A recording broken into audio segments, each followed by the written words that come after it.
Hi, നമുക്കിന്നൊരു cooking video ആയാലോ? ഞാൻ അടുക്കളയിൽ കയറുന്ന കണ്ടപ്പോഴേ അമ്മ അടുക്കളയിൽ നിന്ന് ഇറങ്ങിപ്പോയിക്കണ്. എന്താണെന്നറിയില്ല, ഞാൻ അടുക്കള ഒരു പടക്കളമാക്കുമെന്ന് വിചാരിച്ചിട്ടാണോ എന്നും അറിയില്ല. എന്തായാലും ഇറങ്ങിപ്പോയിട്ടുണ്ട്. അപ്പോൾ ഞാൻ ഉണ്ടാക്കാൻ പോകുന്നത് മുട്ടയും പഴവും വെച്ചിട്ടുള്ളൊരു സാധനമാണ് കേട്ടോ. ഇതിൻ്റെ പേരൊന്നും എനിക്കറിയില്ല.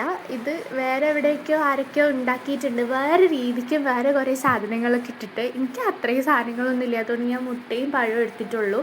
അപ്പോൾ മുട്ട ഫസ്റ്റ് ഞാൻ ഒന്ന് അടിച്ചെടുത്തു. അതിൽ അടിച്ചെടുക്കുന്നുണ്ടോയെന്ന് എനിക്കറിയില്ല. ആവശ്യമുണ്ടെങ്കിൽ അടിച്ചെടുക്കുക, ഇല്ലെങ്കിൽ വേണ്ടാന്ന് തോന്നുന്നു, എനിക്കറിയില്ല. ഞാൻ എന്തായാലും അടിച്ചെടുത്തിട്ടുണ്ട്. ഭയങ്കര സ്മെല്ലാണ് ഗൈസ് മുട്ടയ്ക്ക്. എനിക്കിഷ്ടമല്ല മുട്ട, ഇങ്ങനെ അതിൻ്റെ സ്മെല്ല് എനിക്കിഷ്ടമല്ല. ഞാൻ പഴം എടുത്തു. അതിലൊരു പഴം നന്നായി പഴുത്ത് വയ്ക്കണം. അതിൻ്റെ തൊലിയൊന്നും കിട്ടുന്നുണ്ടായിരുന്നില്ല. ലാസ്റ്റ് എനിക്ക് ദേഷ്യം വന്നു. അപ്പോൾ നോക്കുമ്പോൾ അടുപ്പിൽ നിന്ന് തീ പാറി. തീ കെട്ടിട്ട് പുക ഭയങ്കരമായിട്ട് വന്നു. എന്നിട്ട് അപ്പുറത്തെ വീട്ടിലെ ചേച്ചിയും എൻ്റെ അമ്മയൊക്കെ വിചാരിച്ച് ഞാൻ അടുക്കള കത്തിച്ചിരിക്കണെന്ന്. ഓടി വന്ന് അത് റെഡിയാക്കി അമ്മ വീണ്ടും പോയിട്ടോ. അത് കഴിഞ്ഞിട്ട് പിന്നെ ഞാൻ പഴം ഇത്തിരി വലുതായിരുന്നു. അപ്പോൾ ഞാനത് വീണ്ടും ചെറുതാക്കിക്കൊണ്ടിരുന്ന സമയത്താണ് ഞാൻ ഓർത്തിന് കത്തി തിരിച്ച് പിടിച്ചേക്കുമായിരുന്നു. ശരിക്കും പിടിക്കേണ്ട വെയിലല്ല ഞാൻ പിടിച്ചിരുന്നത്.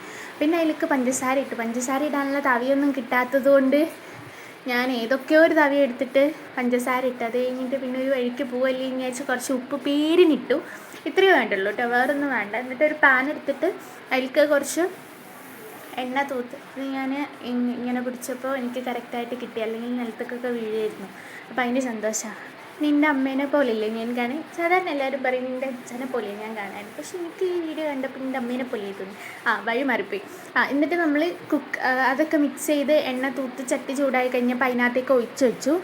എന്നിട്ട് ഇനിയിപ്പോൾ ഇത് വേവാൻ കുറച്ച് താമസം എടുത്തു. ഞാൻ ഇങ്ങനെ ഇടയ്ക്കിടയ്ക്ക് പൊക്കി വെക്കായിരുന്നു, ഇത് വെന്തോന്ന്. ഇത് വെന്ത് ചെയ്യുന്നു, ഇപ്പോഴും വെന്തിട്ടില്ല. അത് കഴിഞ്ഞ് പിന്നെ കുറച്ച് നേരം ഞാൻ ഒന്നങ്ങോട്ട് മാറിപ്പോയതാണ്. അപ്പോഴത്തേനും വെന്ത് കരിഞ്ഞു പോയി അടി.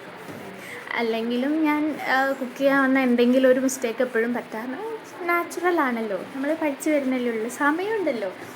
ഞാൻ അത് അപ്പാടെ അടുത്ത് മറിച്ചിടാൻ പറ്റാത്തതുകൊണ്ട് പിന്നെ ഞാനത് പീസാക്കിയിട്ടൊക്കെയാണ് മറിച്ചിട്ടത്. എന്നിട്ട് ഞാൻ അതിനകത്തുനിന്ന് കരിയാത്തൊരു ഭാഗം എടുത്ത് കഴിച്ചു നോക്കി. ഭയങ്കര മുട്ടേൻ്റെ ഫ്ലേവറായിരുന്നു. എനിക്കത് ഇഷ്ടമല്ല. മുട്ടേൻ്റെ ആ ഒരു ഫ്ലേവർ എനിക്കിഷ്ടമല്ലാത്തതുകൊണ്ട് ഞാൻ കേക്ക് വരെ തിന്നാറില്ല. അങ്ങനെ ഒരു ജസ്റ്റ് ഒരു പീസൊക്കെ തിന്നുള്ളൂ. ഇത് ഞാൻ അനിയത്തിക്ക് കൊടുത്തു. അപ്പോൾ അവൾ കഴിച്ചിട്ട് അവൾക്ക് ഓക്കെ ആയിരുന്നു, അവൾക്ക് കുഴപ്പമൊന്നും ഉണ്ടായിരുന്നില്ല. ഇത് ഞാൻ മുന്നേ ഒരു തവണ ഉണ്ടാക്കിയിട്ടുണ്ടായിരുന്നു. ആ സമയത്ത് അവൾക്ക് ഇഷ്ടമായി. പിന്നെ എൻ്റെ ഒരു വിശ്വാസം ഞാൻ എന്തുണ്ടാക്കിയാലും അവൾ തിന്നു എന്നുള്ളതാണ്. എന്നിട്ട് ഞാൻ പിന്നെ കരിഞ്ഞൊരു പീസ് എടുത്ത് തിന്ന് നോക്കി. കുഴപ്പമുണ്ടായിരുന്നില്ല, ഓക്കെ ആണ്, തിന്നാനൊക്കെ പറ്റും. പിന്നെ മുട്ടേൻ്റെ ഫ്ലേവർ ഇഷ്ടമില്ലാത്തവർക്ക് പറ്റില്ല. അപ്പോൾ അത്രേ ഉള്ളൂ ഗൈസ്, ബൈ.